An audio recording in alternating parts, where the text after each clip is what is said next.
जय सच्चिदानंद। राम राम। राम राम। सत श्री अकाल।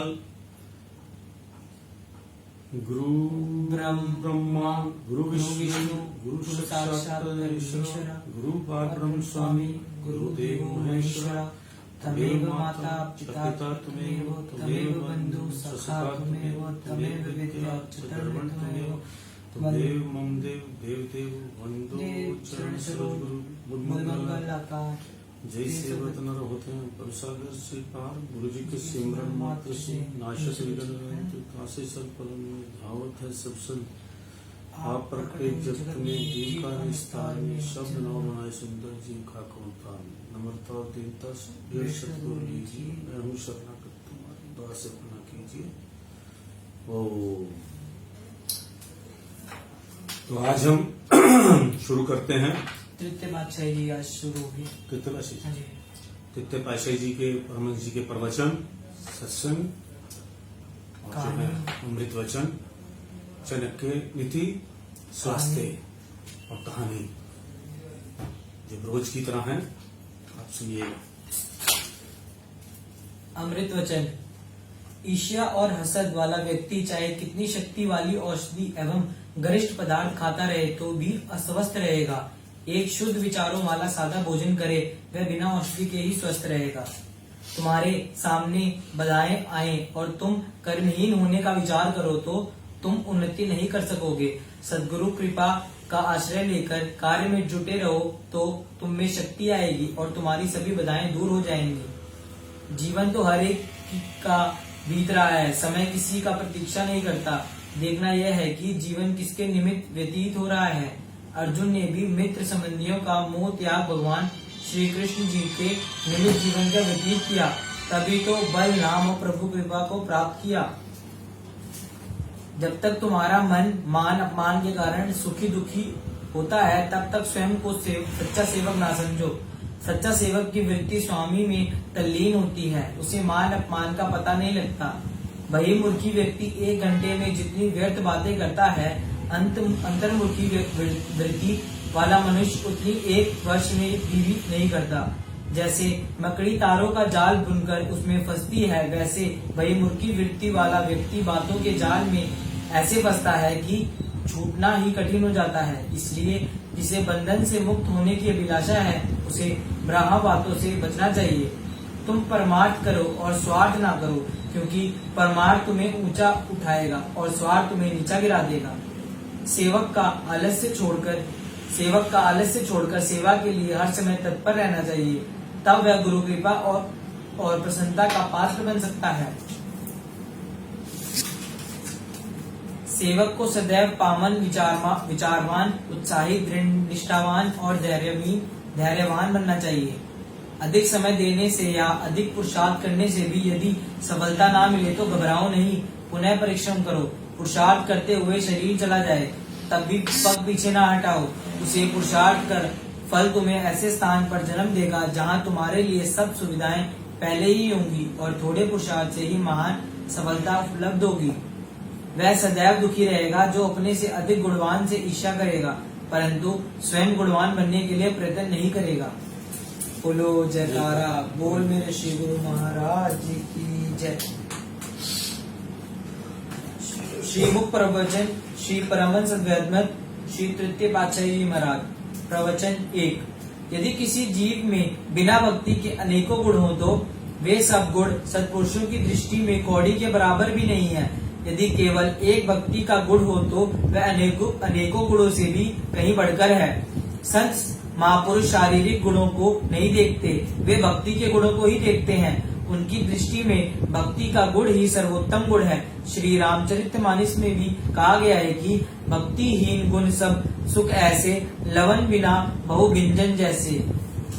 जिस प्रकार नमक के बिना सभी व्यंजन फीके लगते हैं अथवा चांद के बिना सितारों जड़े आकाश भी शोभायमान नहीं होता, इसी प्रकार ही भक्ति के बिना अनेकों गुण किसी काम के नहीं, क्योंकि भक्ति ही मानव जीवन का सुंदर श्रृंगार है।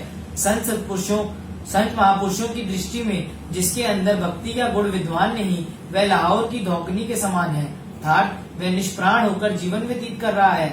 सांसारिक दृष्टि से चाहे कोई लखपति बन जाए अथवा महासम्राट, परंतु भक्ति के बिना उसका कोई विशेष मूल्य नहीं। गुरुवाणी में भी लिखा है, एक भक्ति भगवान जीव प्राणी के नाही मन, जैसे सुकरु सुआन नानक मानो ताहि तन।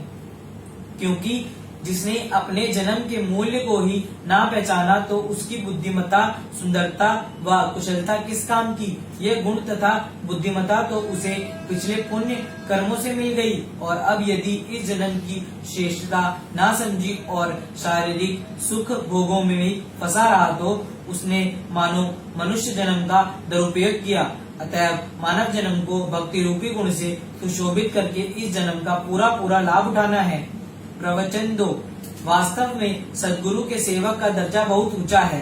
सर्वसाधारण लोग माया का दर्जा बहुत ऊंचा समझते हैं और वे दिन रात मायावी पदार्थों की खोज में लगे रहते हैं। वे माया की सीमा से बाहर नहीं जा सकते, परंतु जो सद्गुरु का सेवक है उसके लिए माया के पदार्थ तुच्छ हैं। सेवक के अंदर यह भाव होते हैं कि ईष्टदेव ही मेरे सच्चे मालिक हैं और केवल वे ही काम, क्रोध, लोभ, मोह, अहंकार आदि शत्रुओं से मेरी रक्षा करने वाले हैं। सेवक के दिल में अपने इष्टदेव के प्रति जो ऊंची श्रद्धा व भक्ति होती है, उससे सेवक के अंदर वही शक्ति पैदा होती है। सेवकपन में बहुत लाभ है, क्योंकि यह भाव अर्थात कुल मालिक का ख्याल रखते हुए उसी कुल मालिक के स्वरूप में मिल जाता है। इसलिए सेवक को बिना सद्गुरु के स्वपन में भी दूसरा ख्याल नहीं आता। इसी का नाम भक्ति है और यही आत्मिक उन्नति का लक्ष्य है।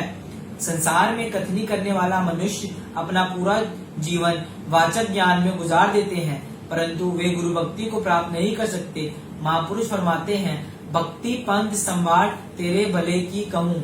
मनुष्य जब तक भक्ति और प्रेम के मार्ग में पाँव नहीं रखता तब तक उसकी हालत कुछ और होती है, किंतु जब वह प्रेम भक्ति के मार्ग में चल पड़ता है तब वह कुछ और ही बनता जाता है। भक्ति मार्ग में पग रखने से पहले उसकी हालत गफलत और बेसमझी की होती है, तब उसकी आत्मा सुप्तावस्था में होती है और आत्मिक शक्तियां क्षीण होती हैं। जिसने मालिक से मिलने की राह में पांव रखा है वह तो जागृत अवस्था में है, क्योंकि जब तक जीवात्मा में जागृति नहीं आती, भक्ति और परमार्थ की कमाई की चाह ही पैदा नहीं होती तथा मालिक के मिलाप की इच्छा ही नहीं जागती। यदि किसी में यह चाह, यह इच्छा और यह लगन जागी है तो समझना चाहिए कि उसकी आत्मा गफलत की नींद से जागृत हो चुकी है। यह जागृति सत्पुरुषों की संगति से ही मिलती है। सेवक को सुख और दुख दोनों अवस्थाओं में समान भाव से रहना चाहिए, क्योंकि जिज्ञासु को भक्ति मार्ग में दुख और सुख दोनों से लोहा लेना पड़ता है। जिस प्रकार दुख की अवस्था में घबराना अच्छा नहीं, इसी प्रकार सुख की हालत में हर्ष में फूलना अच्छा नहीं। दोनों हालातों में स्वयं को सम रखकर आगे कदम बढ़ाना चाहिए। साधक तो हिम्मत और उत्साह से काम करता जाए। शरीर पर दुख सुख दोनों अवस्थाएं एक परीक्षा की तरह हैं। इसलिए सेवक का धर्म है कि निंदा, स्तुति, हर्ष, शोक, मान, अपमान दोनों अवस्थाओं में सम रहे। प्रवचन 3। नमक और तेल बेचने वाले को लाल की परख और कदर नहीं होती। इसी तरह माया आसक्त जीव जो सुख ऐश्वर्य रूपी नमक और तेल के व्यवहार में लगे हुए हैं, वे श्वासों की कीमत नहीं जानते। श्वास लाल के समान है, जिनकी कीमत गुरुमुखों को ही होती है। लाल को अगर मामूली पत्थर समझकर गंवा दिया जाए तो दुनियावी दृष्टि में कितनी भारी हानि है। इसी प्रकार सत्पुरुषों की दृष्टि में एक श्वास का मालिक के सुमरण के बिना व्यर्थ चले जाना बड़ा भारी नुकसान है। इसका अनुमान गुरुमुख ही लगा सकते हैं। परम संत श्री कबीर साहिब जी ने तो एक श्वास की कीमत त्रिलोकी के समान बताई है। कहता हूँ कही जात हूँ, कहो बजाए ढोल, श्वासा खाली जात है, 3 लोक का मोल। यह समय अनमोल लाल की भांति है, इसे नष्ट न करते हुए इसकी कदर करनी चाहिए। यदि श्वासों को परमार्थ की कमाई में खर्च किया जाए फिर तो उसकी कीमत ठीक है, अन्यथा नहीं। एक श्वास का मूल्य जब 3 लोगों की संपदा है तो फिर दिन रात 24 घंटे में व्यर्थ जाने वाले श्वासों का कितना नुकसान होगा, यही विचार करना है। संत सहजोबाई जी फरमाती हैं कि स्वाद खजानो जात है, ताकि सोदी नाही, सहजो खर्चों का रहो, कर हिसाब घर माही। विचार कीजिए, एक संसारी मनुष्य जो संसार के धंधों में लगा हुआ है, वे अपने समय को अत्यंत कीमती मानता है, परंतु महापुरुषों की दृष्टि में उसका समय व्यर्थ जा रहा है। वह हीरे के बदले कौड़ियों का व्यापार कर रहा है। गुरुमुख को यही विचार करना है कि क्या उसका समय तो कहीं व्यर्थ नहीं जा रहा। गुरुमुख का समय अत्यंत कीमती है, क्योंकि उसे सत्पुरुषों की संगति से ये ज्ञान हो गया है कि एक एक श्वास की कीमत का मूल्य गिनती से बाहर है। यदि यह खजाना लुट गया तो पछताने के सिवाय कुछ भी ना मिलेगा। संत सत्पुरुष गुरुमुख का पार्थू बना देते हैं, जिससे गुरुमुख जन अपने समय का मूल्यांकन कर सकें। अतः गुरुमुखों का कर्तव्य है कि अपने अपने समय की कीमत को पहचानते हुए अपने श्वासों की पूंजी को सद्गुरु के दिए हुए शब्द तथा नाम की ओर ही लगाएं, तभी सफलता प्राप्त हो सकेगी। प्रवचन 4। बंधन किसी को भी प्रिय नहीं है। वास्तव में बंधन बुरी चीज है। पराधीनता में सुख नहीं है। जीव की सुरती भी मन और माया, काम, क्रोध, लोभ, मोह, अहंकार, तृषा व ईर्ष्या के बंधन में बन चुकी है।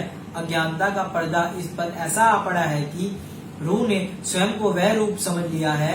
स्वयं रूह में अपने आप को इस बंधन से छुड़वाने की शक्ति नहीं है। जीव के सच्चे मित्र संत सद्गुरु हैं। शेष सब रिश्ते नाते व संबंधी कोई भी जीव का सच्चा मित्र नहीं है। यह सब संबंधी जीव को मोह माया के बंधन में फंसाते हैं। जीव को मोह ममता में फंसाना जीव से शत्रुता करना है। जब से ही सृष्टि की रचना हुई है, तब से ही जीव माया में रहकर माया रूप हो गया है।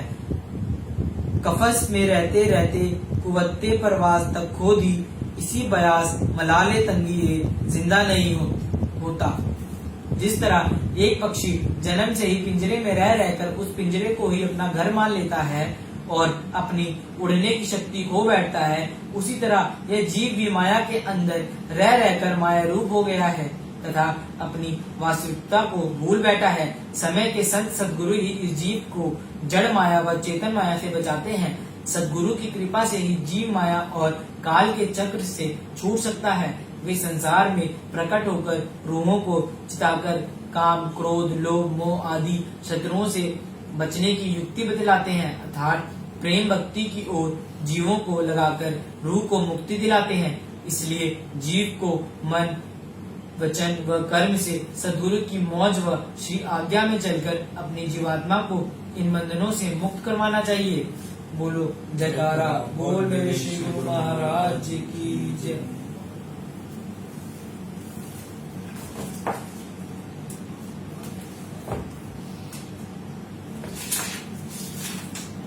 कहानी सत्य असत्य की परख। गुरुमुखों शास्त्रों में लिखा है, सत्यमेव जयते, सत्य की सदैव विजय होती है। और यह सत्य वस्तु क्या है?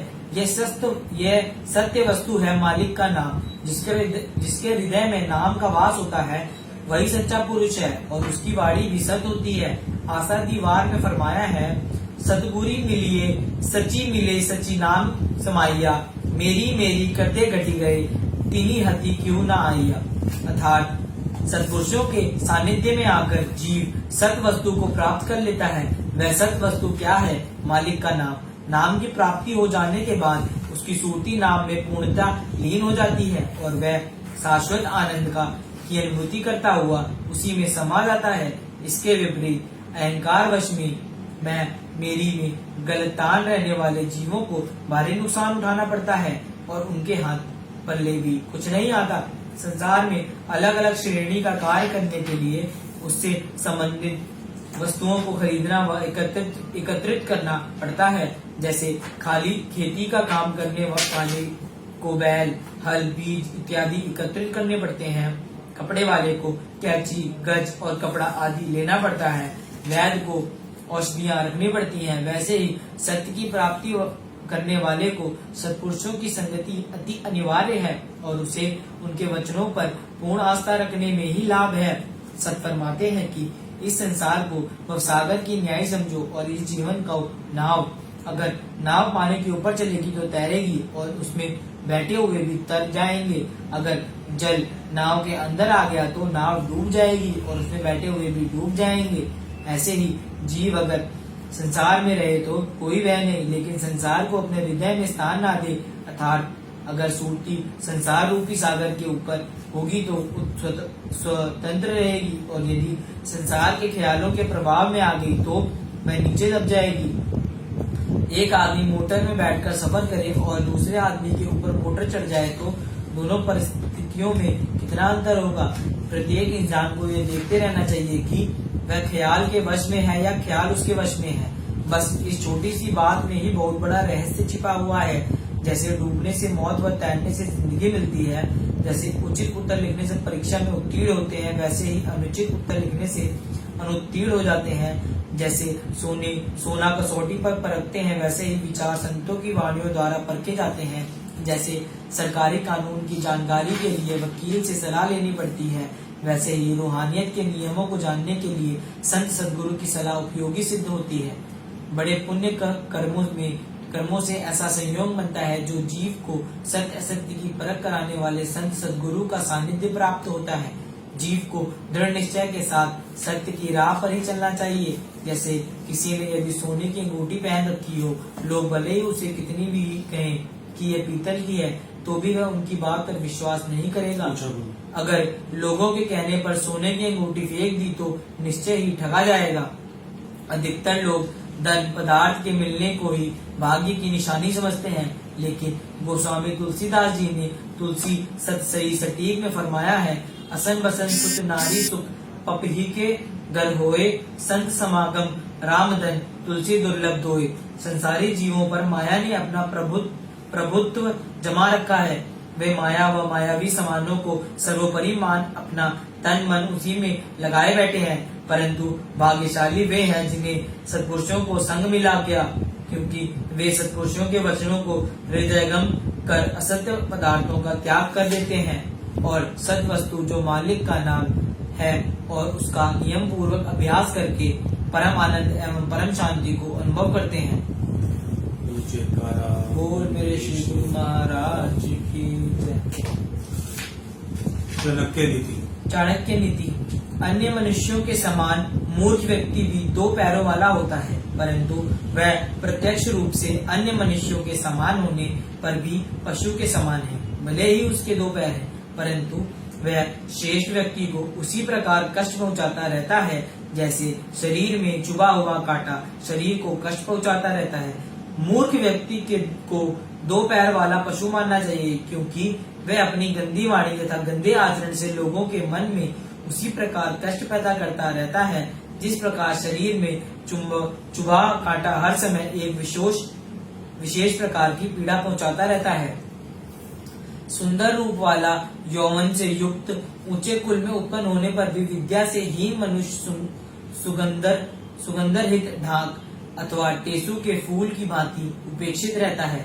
यदि किसी व्यक्ति ने अच्छे कुल में जन्म लिया है और देखने में भी उसका शरीर सुंदर है, परंतु यदि वह भी विद्या से हीन है तो उसकी स्थिति भी ढाक के उसी फूल के समान होती है जो गंधरहित होता है। ढाक का फूल देखने में सुंदर और बड़ा होता है, परंतु जब लोग यह देखते हैं कि उसमें किसी प्रकार की सुगंध नहीं है तो वे उसकी उपेक्षा कर देते हैं।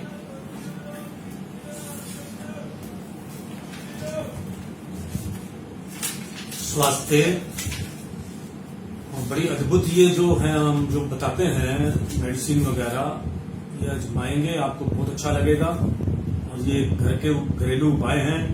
थोड़े थोड़े आप देखिए कि हमारे हिंदुस्तान के अंदर थोड़े थोड़े उपायों में कितनी बड़ी बड़ी गंभीर बीमारियां जो हैं घर के टोटकों से ठीक हो जाती है, आप सोच भी नहीं सकते। आज जो ये आपको हम नाभि का दर्द, ये जो नाभि जो चढ़ जाती है जिसको धर्म कहते हैं, वो कितनी छोटे से उपाय से ठीक हो जाती है।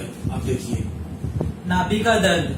नाभि के टलने पर और दर्द होने पर 20 ग्राम सौंफ गुड़ संभाग के साथ मिलाकर प्रातः खाली पेट खाएं। अपने स्थान से हटी हुई नाभि ठीक होगी। गुर्दे का दर्द। तुलसी की पत्तियां छाया में सूखती हुई 20 ग्राम, अजवाइन साफ की हुई 20 ग्राम, सेंधा नमक 10 ग्राम, तीनों को घोट पीसकर चूर्ण बना लें और प्रातः तथा सायं इसे 2-2 ग्राम की मात्रा से गुनगुने पानी के साथ लें। एक ही मात्रा से गुर्दे की पीड़ा से तड़पते हुए रोगी का चैन आ जाता है। आवश्यकता अनुसार 1-2 दिन लें। इसके विशेष हैं पहला विशेष है नजला। बोलो, ढंग से बोलो। इसका विशेष है, पहला विशेष है नजला, जुकाम व खांसी के लिए भी रामबाण है। दूसरा विशेष है पेट दर्द, अफारा, बदहजमी, खट्टे डकार, कब्ज, उल्टियां के लिए भी उत्तम औषधि है। तीसरा विशेष है चावल और पालक का सेवन बंद कर दें। इसके विकल्प हैं गर्मियों में उपलब्ध खरबूजे के छिलके पीसकर पिलाने से अथवा छाया में सुखाए हुए खरबूजे के छिलके पानी में पीसकर और तनिक सा गर्म करके पिलाने से पेट में पहुंचते ही गुर्दे का दर्द शांत हो जाता है। अंदाज से 50 ग्राम छिलकों को पीसकर 1 गिलास पानी में घोलकर पिलाएं।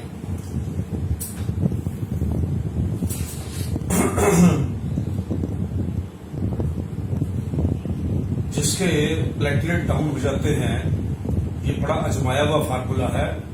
मैंने 6 महीने तक ब्लड कैंसर पेशेंट को पिलाया है और एकदम प्लेटलेट जो है, डॉक्टर भी हैरान हो गए थे। पेशेंट जो है कोई ब्लड चलाना बंद हो गया था। अगर किसी को ब्लड कैंसर हो और खून चढ़ता हो तो उसको जो है अपना ज्वारा जो उगाते हैं, ये अपने हम जो गेहूं उगाते हैं, उसको पीसकर मिक्सी में थोड़ा सा पानी डाल दीजिए और उसके अंदर 1 डंडी जो है अपना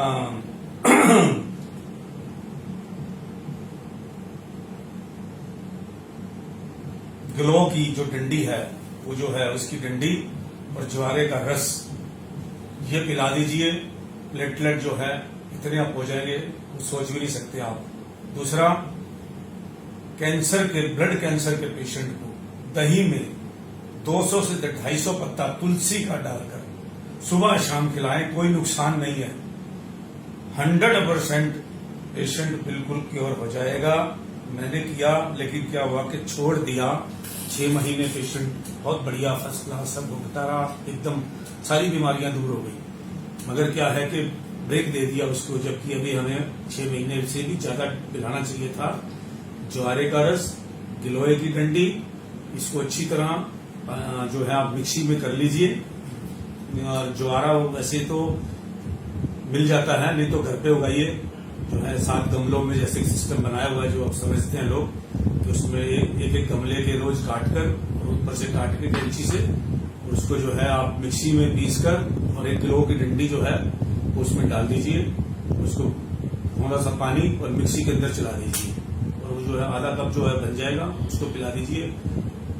मल्टीपल प्रॉब्लम्स जो है इससे ठीक हो जाती हैं, ब्लड टेक भी ठीक हो जाते हैं। और दूसरा, तुलसी का जो है 250 पत्ता और शामा तुलसी मिल जाए तो उससे बढ़िया कोई उपाय नहीं है। ये आजमाए हुए फार्मूले हैं।